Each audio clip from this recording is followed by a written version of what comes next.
The thing about something small out of a fire is that you don't think about it while you're doing it. Hands move, and your legs move, and the smoke is doing what smoke does to your eyes. And whatever you're carrying is so light you barely register the weight. You only think about it later. You think about it for years. The Amrath Kell went down on a Tuesday. I know that because the garrison duty log marks it. Sure. And because Tuesday was the day I did the equipment audits. And I had been sitting at the inventory terminal with a mug of cooling tea when the distress ping came through on the frontier relay. Survey ship. Downed on the eastern plateau, 11 clicks from our forward observation point. Fire in the aft sections. Crew status unknown. My name is Cale Norris. At the time I was 51 years old.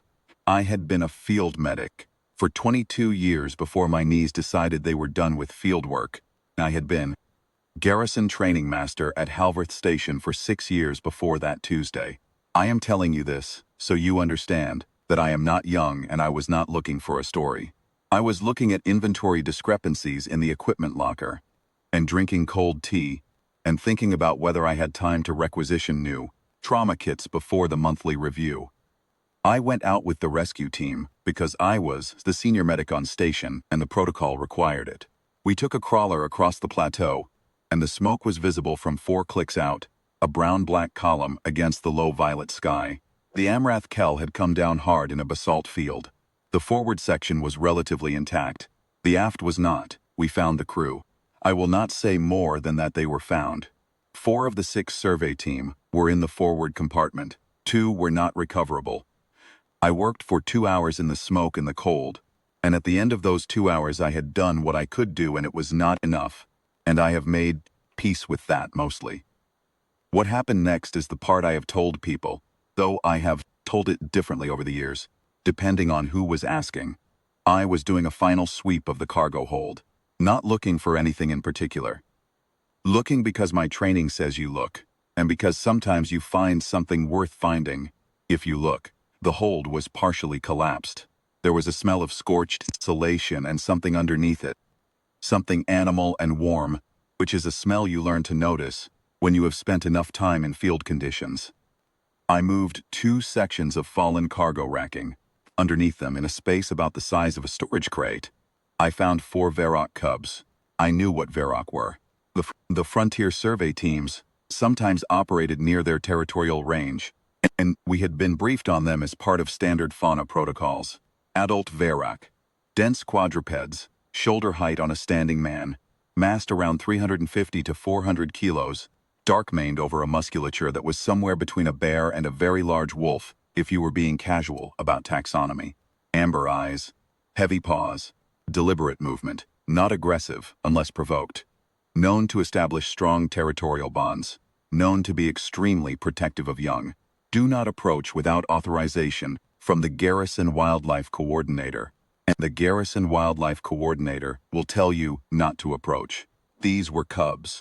Young enough that their eyes were not yet fully open.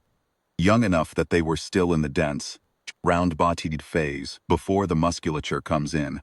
They were piled against the least damaged corner of the hold, pressed together for warmth, and all 4 of them were alive, and one of them, the largest, a dark male with a burn along his left flank, was making a sound I can only describe as a very quiet, very determined attempt at a growl. I crouched and looked at them for a moment. I am not a man who talks to animals. I am not a man who talks to anything he doesn't need to talk to. But I said something quietly, in the way you say something when you need the air in a room to understand that you are not a threat. I said something like, "Easy. Just easy." The one with the burned flank stopped trying to growl. I had my field jacket. It was a thermal-lined frontier jacket, worn through at the elbows, which I had been meaning to requisition a replacement for since approximately the previous winter. I took it off, and I wrapped the 4 cubs in it, because they were cold and I was warm, and I had a jacket, and they did not, and that is the entire reason I did it. Then I carried them to the crawler, which was the warmest place available, and I held them against my chest for the 11-click drive back to Halvorth Station. The one with the burned flank pressed his face against the inside of my elbow and stopped shivering within the first click. His name came later. I did not name him that day.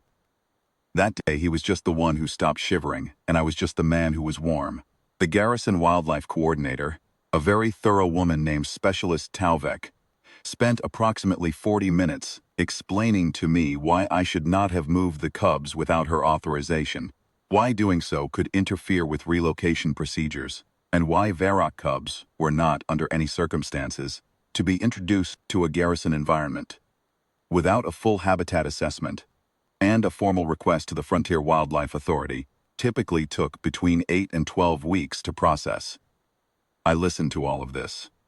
I told her the Amrath Kell was a total loss, and the survey team had not mentioned cubs in any prior communication, which meant the mother's location was unknown, which meant leaving 4 near-blind cubs in a downed and partially burning ship in a basalt field at night in frontier conditions was not a viable option I was prepared to select. She looked at me for a moment. Then she said she would begin the formal request process in the morning. That was how Vel, Kess, Don, and Lo came to live at Halvorth Station. Vel was the name I gave the burned one eventually. The others were named by Talvek's team. Kess, because she had a habit of pressing her forehead against door frames. Don, because he ate everything he could reach and then looked for more. Lo, because he was the quietest, and because Talvek had a soft spot for understatement. I want to be honest about the first year. It was not warm and comfortable and full of small victories. 4 Varrock cubs in a garrison facility designed for none-created problems that were, at times, significant. Talvek managed the formal documentation. My job, which was not formally anyone's job, and which I performed because I had started it and could not find a sensible place to stop, was to be there. The first frontier winter was the hardest stretch of it.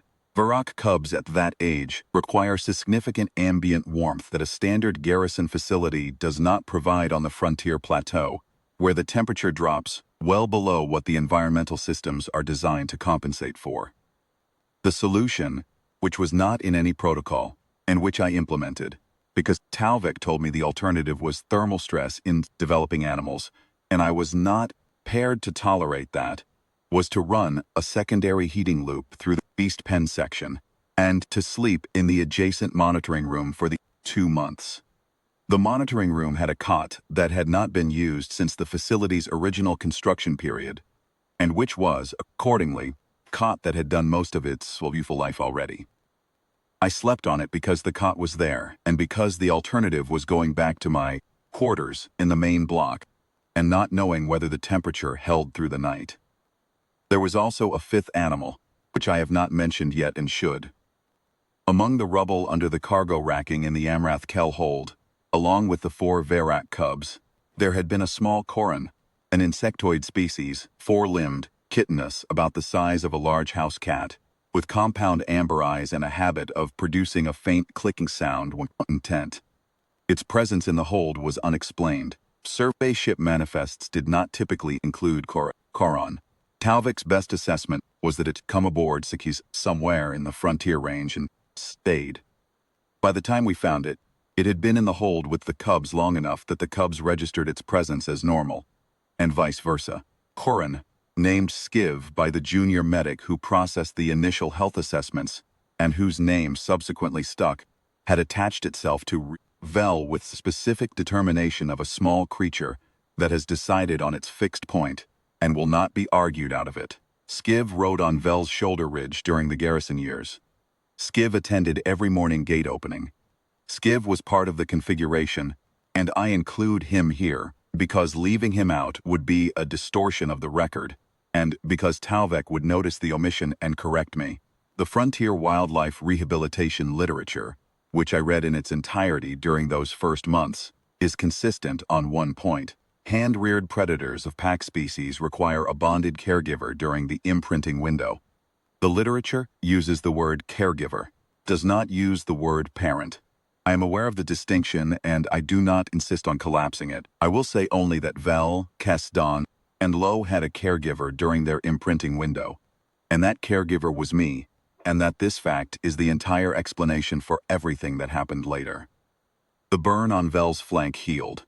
It left a long, pale scar under his mane, running from his left shoulder to his middle back. By the time he was 8 months old, the scar was barely visible under the new coat. By the time he was a year old, it was gone entirely.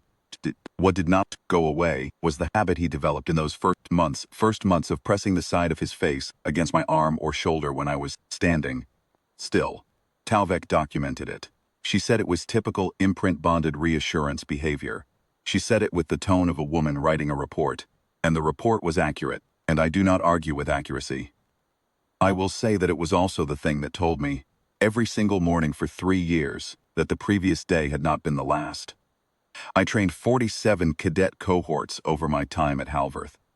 I mention this not to establish credentials, but to establish that I understand the difference between an asset that performs well in a structured environment and an asset that can be relied upon the moment structure collapses.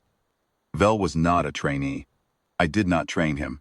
He trained himself in the way that pack animals calibrate themselves to whoever they have decided is the center of the pack, and the calibration was his doing, not mine. By the time he was 2 years old, Vel massed 340 kilograms. He was not the largest adult Varrock I had encountered in the literature, but he was large, and he was dense, and when he moved with the deliberate, unhurried weight of a thing that has not yet decided it needs to be in any particular hurry. He had amber eyes like all Varrock, and in certain light they caught the color of the late frontier sun and held it for a moment before releasing it. I am not a man who notices things like that as a rule. I noticed it a few times. Kess, Don, and Lo grew at their own rates.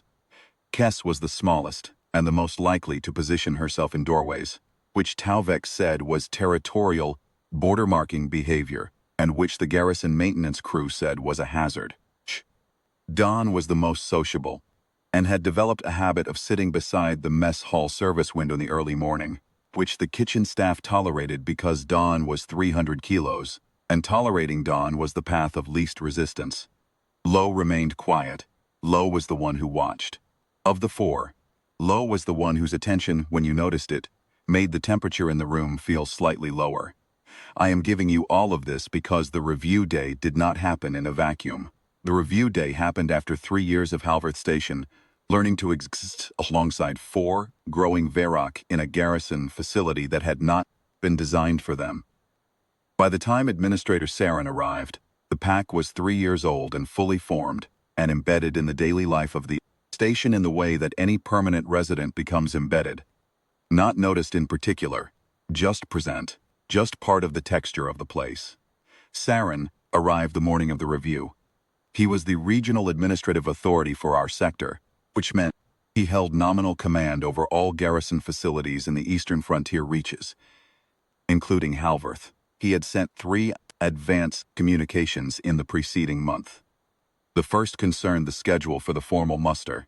The second concerned the standard of the parade ground surface, which he found insufficient based on footage from a previous review, and which he requested be resurfaced, a request we complied with at some expense. The third concerned the Varrock. The third communication was transfer order. Pending review, subject to on-site assessment, the garrison's 4 Varrock were to be reassigned to Forward Combat Station Drell, where they would serve as perimeter detection assets for the Deep Frontier Patrol Division. The reasoning given was operational efficiency. Forward Station Drell had a need. Halvorth had a surplus.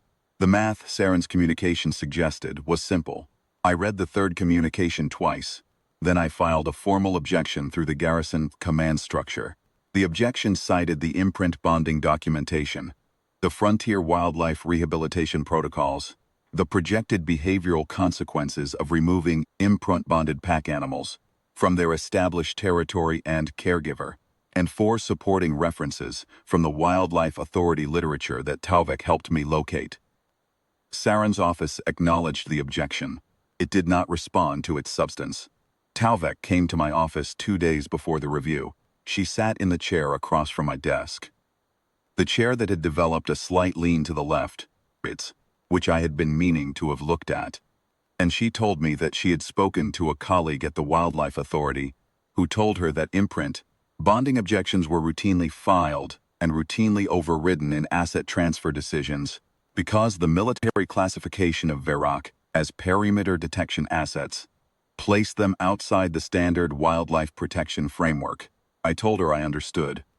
She told me that she was sorry, I told her I understood that too. The morning of the review, I rose at 5 and went to the beast pens. I did this every morning, and the morning of the review was not different in that regard. The pens at Halvorth were on the lower level, east-facing, with access to a half-acre enclosed yard that backed against the basalt ridge. They were not, as I have said, designed for Varrock. They had been adapted over 3 years, in ways that were practical and incremental, and which the facility's budget had absorbed with varying degrees. Complaint. Vel was at the pen gate when I arrived. He was almost always at the pen gate when I arrived. I do not know whether he heard my boots on the corridor floor at a distance, or whether he woke at the same time each morning out of habit, and I have not resolved this question and have decided it does not require resolution. He was there. I opened the gate. He stepped out and pressed the side of his massive head against my shoulder, and I put my hand on his mane and stood there for a moment in the corridor light, and neither of us said anything. Kess was still asleep in the far corner. Don was standing at the yard access door, which meant Don had been awake for some time and wanted to go outside. Lowe was sitting in the middle of the pen floor, watching me with the level attention he had always had, amber eyes catching the corridor light, waiting. I opened the yard access door, and they went out into the cold frontier morning. I went to the service corner and started the feeding process, which took about 40 minutes for 4 Varrock, which is a non-trivial amount of protein. Vel stayed near me while I worked. He did not get in the way. He never got in the way. He simply stayed at a distance of roughly 1 body length and tracked my movements, and when I stopped, he stopped, and when I moved, he moved. I had done this every morning for 3 years, and that morning I was aware that I did not know how many more mornings there would be, and I did not allow myself to spend time on that awareness, because there was feeding to do, and then there was a review to prepare for, and the awareness would still be there afterward and could be addressed then. The garrison muster formed at 900 hours. 112 personnel in 4 ranks on the resurfaced parade ground. I was in the front rank, left side in my dress uniform, fit approximately as well as it had when I was commissioned as garrison training master, and no better. The morning was cold. The sky was the pale violet gray early frontier season, with a streak of amber on the eastern horizon above the basalt ridge. Saren arrived in a transport with his adjutant and 2 administrative staffers. He was a man in his mid-50s with the kind of compact, safe presentations that comes from spending a career in administrative command rather than field command. Good uniform, good posture, particular alertness of a man who is always calculating what the current situation says about him. He reviewed the formation with the garrison commander, Colonel Adet, walking the line from left to right with the slow, deliberate pace of a formal inspection. I watched him from the corner of my eye. He paused at a few personnel. He said several things I could not hear. He nodded at a few others. When he reached me, he stopped. He looked at me for a moment with the specific quality of attention a man gives to a subordinate he has already made a decision about. He said, "My formal objection had been noted and would be addressed in the post-review administrative period." I appreciated his attention to the matter. He said, "The transfer order stood pending on site assessment." I said I understood. He moved on. The Varrock were in the East Yard during the review, which was the standard arrangement for formal muster days. The yard gate was visible from the eastern edge of the parade ground, about 40 meters from the formation's left flank. When the yard access door was open, the gap between the yard and the parade ground was direct. No fence, no barrier, just the open door and 40 meters of basalt gravel. I had opened the yard access door myself that morning. I did this because I always opened the yard access door in the morning, and the morning of the review was not different in that regard. And if you are looking for the moment when I made a decision that caused what happened next, I do not think you will find it, because I do not believe that is the shape of what occurred. The formal portion of the review concluded at approximately 10:40. Saren moved from the parade ground to the review podium on the northern end. Was a raised platform with a microphone array and a standing space for 2 senior officers.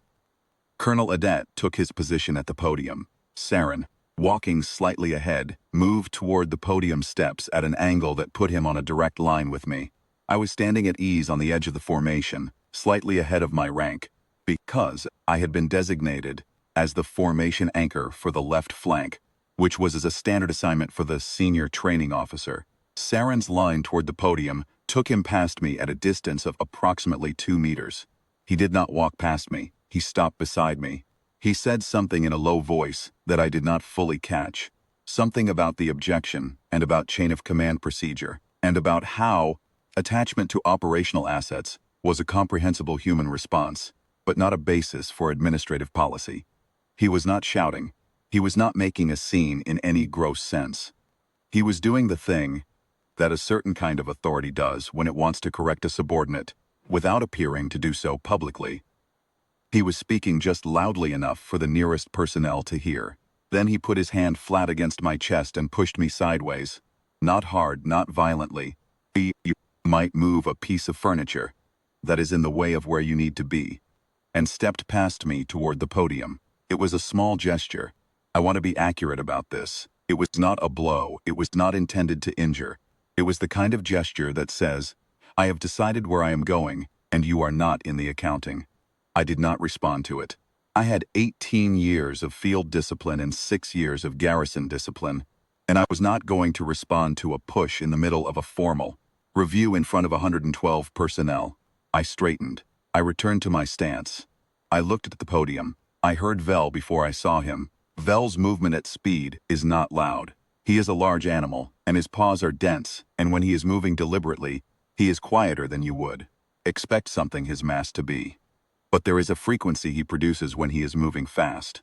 A low rhythmic sound from his chest, not quite a vocalization, more like the sound of a large engine running at low throttle. And I had learned that sound over 3 years, and I recognized it before I turned my head. He came through the yard access door at a controlled lope, 40 meters of basalt gravel, and he covered it in what my mind clocked as approximately 6 seconds. He did not run the way a panicked animal runs. He ran the way a targeted animal runs, which is straight and deliberate, and without any wasted movement. When he reached me, he did not slow gradually. He simply stopped, the way a very large thing stops when it has decided to stop, with the full weight of itself settling in one motion, put himself between me and Saren. He was facing Saren. His back was to me.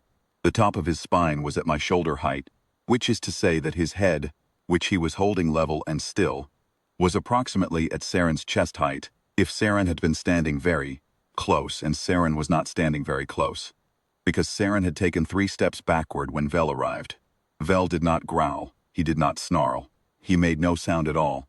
He stood between me and Saren, and he was still. I looked past Vel's shoulder at Saren's face. Saren was a man who had been in administrative command for a long career, and who was accustomed to being the person in a room whose presence defined what was possible. He was looking at Vel with an expression that was working very hard at composure and not quite succeeding. Behind Saren, Kess had come through the yard access door.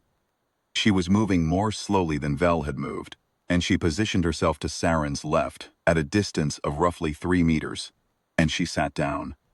Then Don came through and positioned himself to Saren's right at roughly the same distance. Then Lo came through and positioned himself directly behind Saren, further back, perhaps 5 meters, and sat. Lo's sitting position meant that Saren was enclosed in a triangle. Vel at the front, Kess at his left, Don at his right, Lo behind him. None of them were close enough to constitute an immediate physical threat, if you were measuring in centimeters. All of them were close enough that moving in any direction was going to bring you into proximity with 350 kilograms of unhurried, motionless predator. Saren had not moved since he took those 3 steps backward. The formation had not moved either. Prooked. 112 personnel at parade rest, and every one of them was looking at the parade ground in front of the northern podium, because that was where their commanding officer's eyes had gone, and because humans in formation follow attention the way water follows slope. Colonel Adet was looking at the 4 Varrock and at Saren from the podium steps, and his expression was the expression of a man who is calculating how many of his problems have just solved themselves and how many new ones have arrived to replace them. I walked around Vel's right flank. I want to be specific about this. I walked around him. not past him, because walking past him would have required more space than I had, and because Vel had closed the distance to Saren to for me. Geometry of the situation required going around. Vel tracked me with his eyes. He did not turn his body. He kept facing Saren. I stopped beside Vel's left shoulder. I put my hand on the side of his neck, flat-palmed, the way I had put my hand on him every morning for 3 years. I did not push or pull or direct. I simply put my hand there. I looked at Saren. Saren looked at me. He was a man who had spent a career developing the particular quality of composure that administrative authority requires, and he was using all of it. And under it, I could see something that was not anger and was not fear exactly, but what was in the neighborhood of both. The look of a man who has just had the ground rules of his situation revised without his permission. I said, "I'll take them back inside." He didn't say anything. I said it again. "Administrator." "I'll take them inside," he said, in a voice that was doing most of the work of being level. "Yes," I said. "Vel, come on. This is the part I have described differently to different people, because different people care about different aspects of it." What happened is that Vel turned. He turned the way a large ship turns, with a kind of massive deliberateness that makes you aware of the fix involved. He did not hurry. He looked at Saren for one additional moment, the way you looks at something you are choosing to leave intact. And then he turned, and he walked. The yard access door. Kess stood and followed. Dawn stood and followed. Lo, who was furthest back, stood last and turned last and was the last one through the door. I followed them. I closed the yard access door behind me. I latched it. The review concluded 40 minutes later. I was not present for the conclusion. I was in the beast yard with the 4 Verok, sitting on the cold basalt gravel with my back against the yard wall and Vel's head in my lap, which was where Vel's head ended up when I sat on the ground, and which was not a comfortable arrangement, given that Vel's head weighs approximately what a medium-sized piece of garrison equipment weighs. I let it stay there. The morning was cold, and the sky had shifted to a flat gray. Chwes pressed against my right side, and Dawn was lying near my feet, and Lo was sitting at the yard entrance, watching the door, as Lo always did. Talvek found me there about an hour later. She came through the beast pen corridor and stood at the yard entrance beside Lo, glanced at her, and then returned his attention to the door. She said, "Saren left," I said. "The review was only 40 minutes. She said he had concluded his assessment and would submit his formal report from the regional administrative office," she said. Colonel Adet had offered him the standard hospitality period, and he had declined. She said his adjutant had spent 15 minutes looking for the transfer order paperwork and had filed it, in the end, under the administrative section of the review documents, which was the section that required countersignature from the garrison commander before any action could be taken, and Colonel Adet had not yet countersigned and had indicated no urgency to do so. I said I understood. Talvek said, "He's going to request reassignment within the month."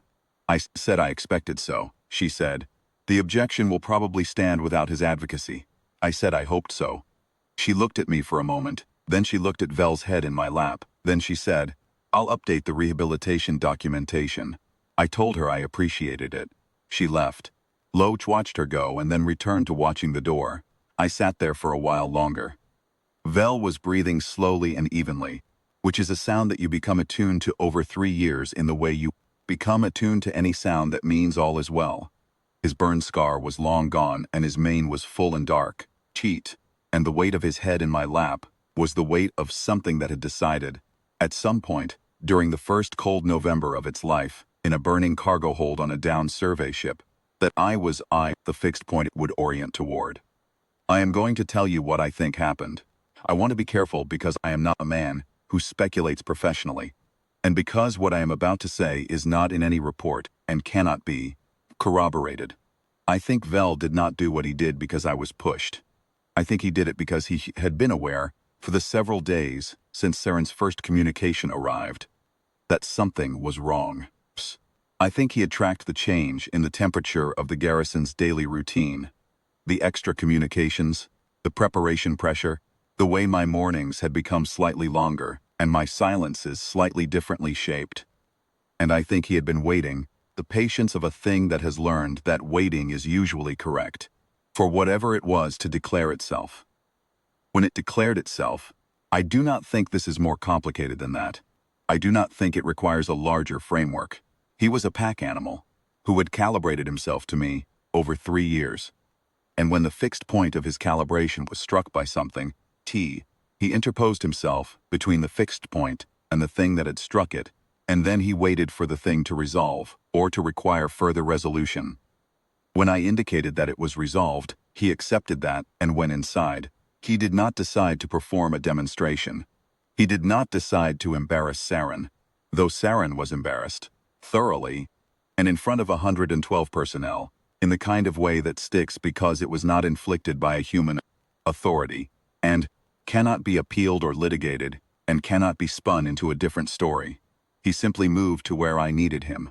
That is the thing I have tried, over the years, to explain to people who ask me about it. They usually want the story to be about dominance, about the pack asserting its hierarchy, about the message Vel sent. And I understand why they want that version, because it is a more satisfying version in many respects. When I sit with it honestly, what I think is true is simpler. Vel moved because I was struck, and he had spent 3 years learning that moving toward me was correct. The rest of it, Saren's retreat, the countersignature delay, the transfer order filed and left unsigned, Saren's reassignment request 3 weeks later, the rest of it was consequence, not intention. Vel intended nothing beyond interposing his body between me and the thing that had struck me. What followed was just the world adjusting to the fact of his presence. In the weeks after the review, I went back to the equipment audits. The trauma kit requisition finally went through. The mess hall service window arrangement with Dawn, which had been a subject of mild complaint from the kitchen staff, was formalized as an informal station arrangement and noted in the facility logs as an ongoing condition. Kess's habit with doorways was documented by Tauvek in a behavioral note that was, I think, the most precisely written description of annoying behavior I have ever read. Lowe's watchfulness continued unchanged. Vel's forehead press habit continued. Every morning at the pen gate. Every morning I opened the gate and he stepped out and pressed the side of his massive head against my shoulder, and I put my hand on his mane, and we stood there in the corridor light for a moment before the feeding process began. I did not think about the Amrath Kell during these mornings. I thought about the feeding schedule and the equipment audits and the training, cohort cycle and the requisition backlog.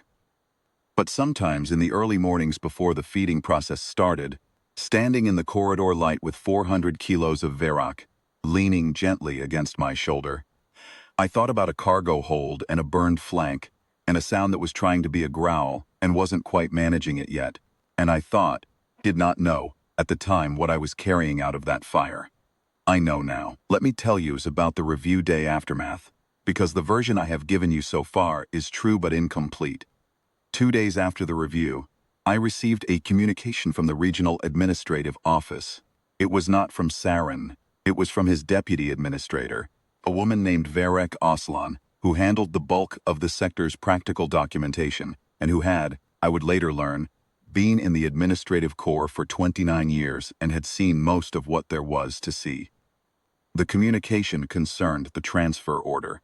Aslan's communication was brief and precise.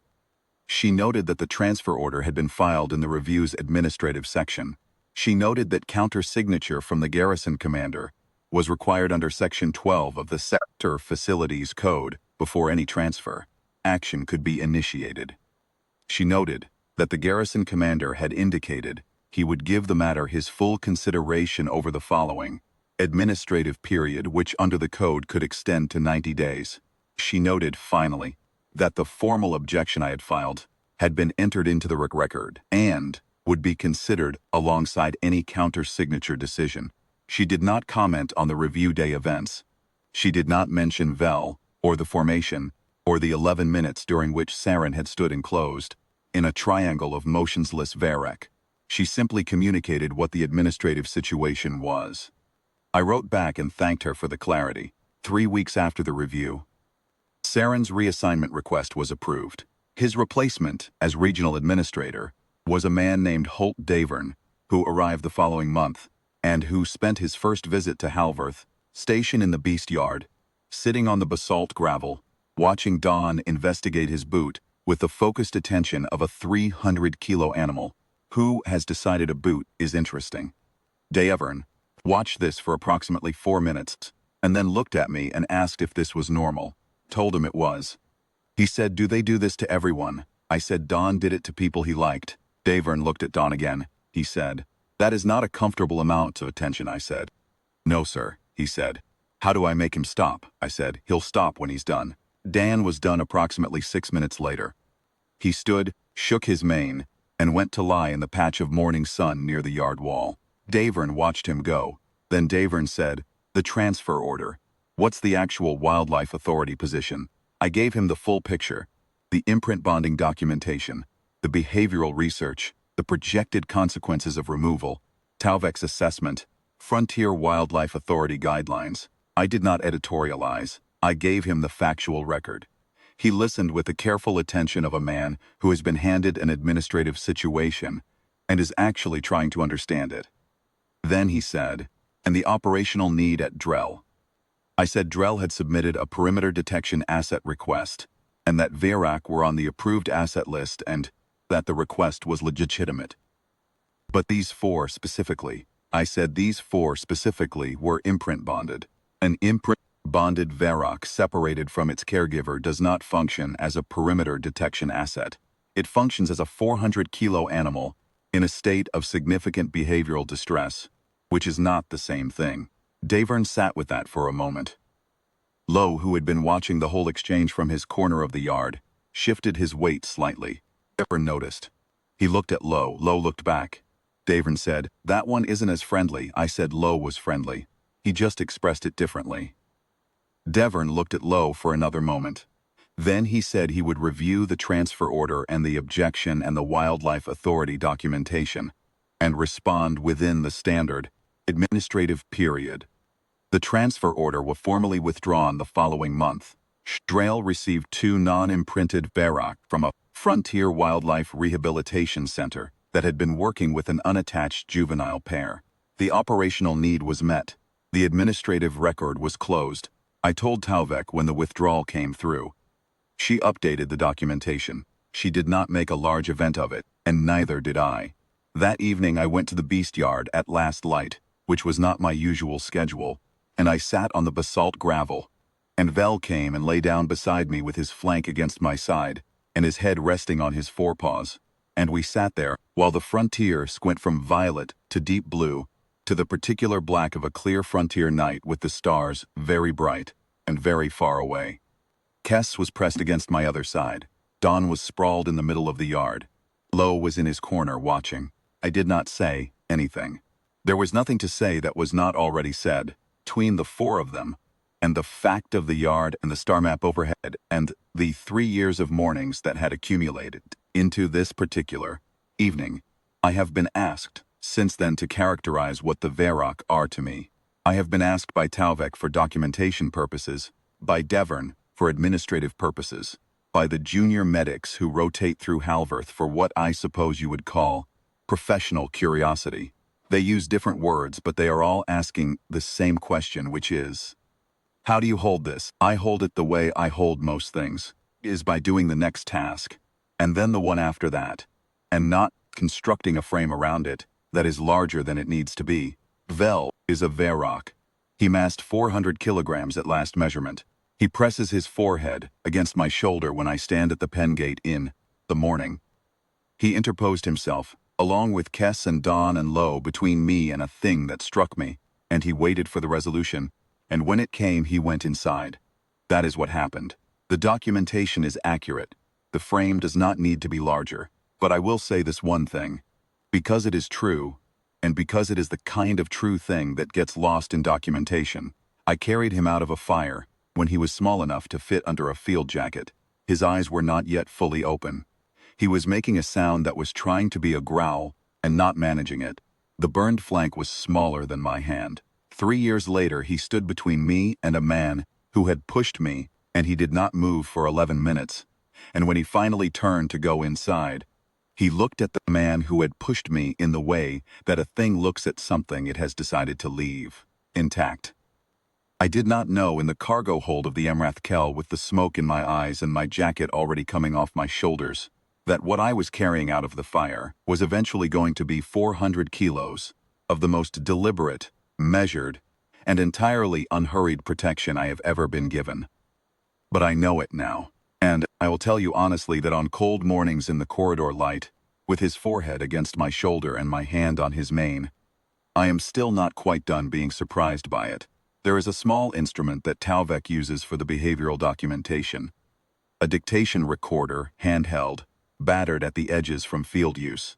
She had it in the yard one afternoon, about 2 months after the review, sitting on her camp stool with her notes spread across her knees, examining what she called a social cohesion observation session, which meant she was watching the four of them interact with each other and with me, and making notes on what she saw. I was at the yard wall doing nothing in particular. Vel was beside me. Kess was investigating the drainage channel along the east wall with the focused attention she gave to anything that might be interesting.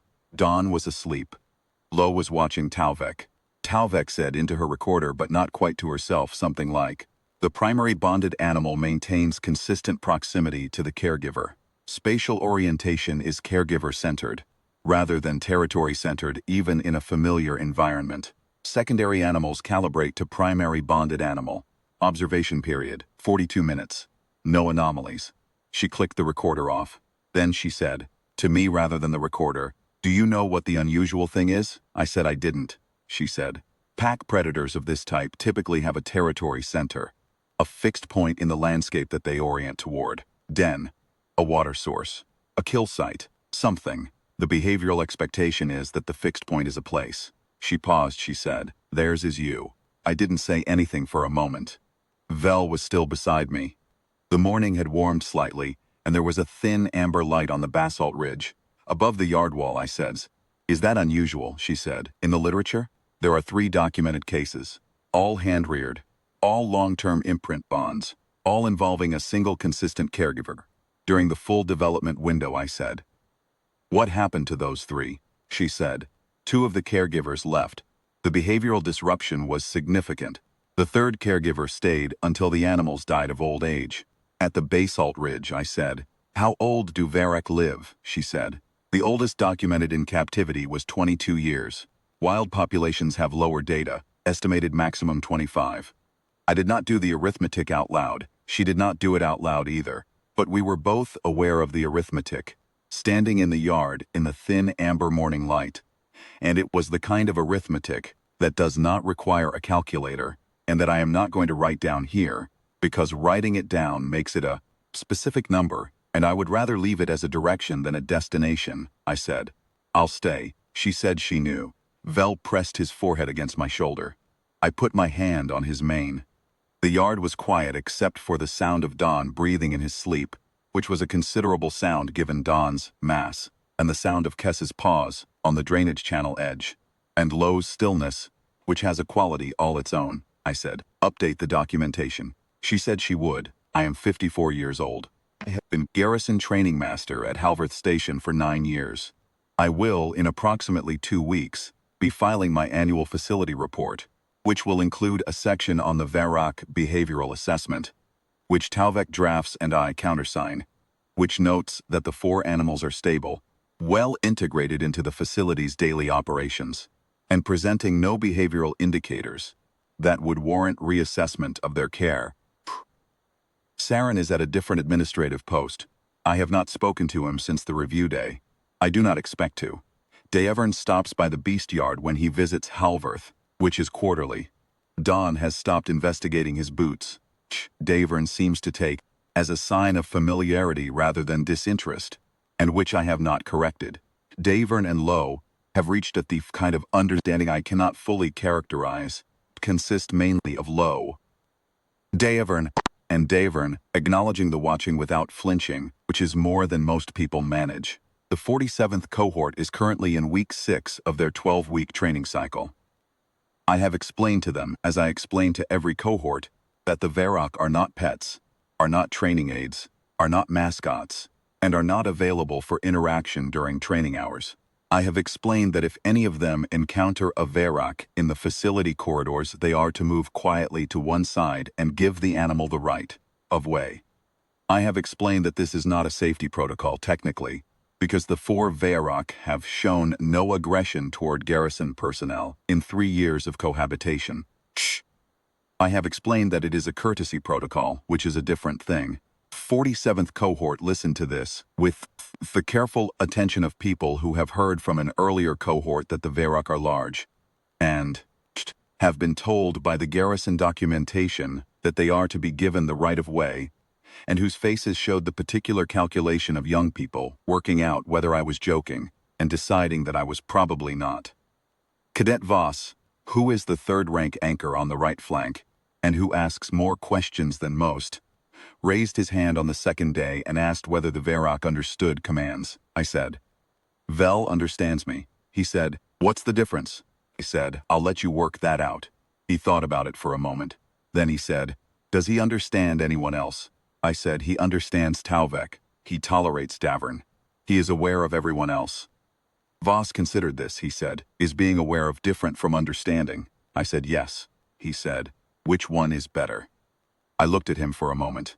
He had the look of a cadet who is asking questions because he is genuinely curious rather than because he is performing curiosity, which is a distinction worth making. I said, "That depends entirely on what you need."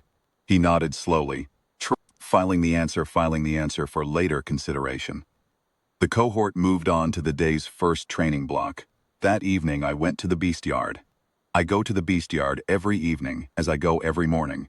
The evening visit is less structured than the morning. No feeding, no formal check, just presence. I sit on the basalt gravel, and they arrange themselves around me in whatever configuration seems correct to them. Varies by day and by mood and by factors I have not fully mapped in 3 years of observation. Vel is usually beside me. Kess is usually against my other side or nearby. Dawn sprawls, low watches. That evening, Vel was beside me, and the sky was going to its deep frontier blue, and there was a thin, cold wind off the ridge, and I was thinking about Voss's question, which was a better question than I had given him credit for in the moment. What Vel understands is not commands. Commands are instructions, and instructions have a sender and a recipient, and the premise of a command is that the recipient might not comply. Vel does not receive instructions from me. He calibrates to me. These are different things. Calibration is what a compass does. It doesn't obey north, it orients toward it. The north doesn't instruct the compass. It simply is the fixed point, and the compass resolves toward it. That is what Vel does. That is what he did on the review day, when he came through the yard access door in 6 seconds, and put himself between me and Saranoms, and stood for 11 minutes without making a sound. He was not executing a command. He was not performing a protection behavior he had been trained for. He was resolving toward the fixed point, and the fixed point had been struck, and so he moved. I am aware that this is a way of telling the story that gives me less agency than some versions. Some versions of the story have me as the man who raised the pack and earned their loyalty and therefore commanded their protection at a critical moment. I understand why people prefer that version.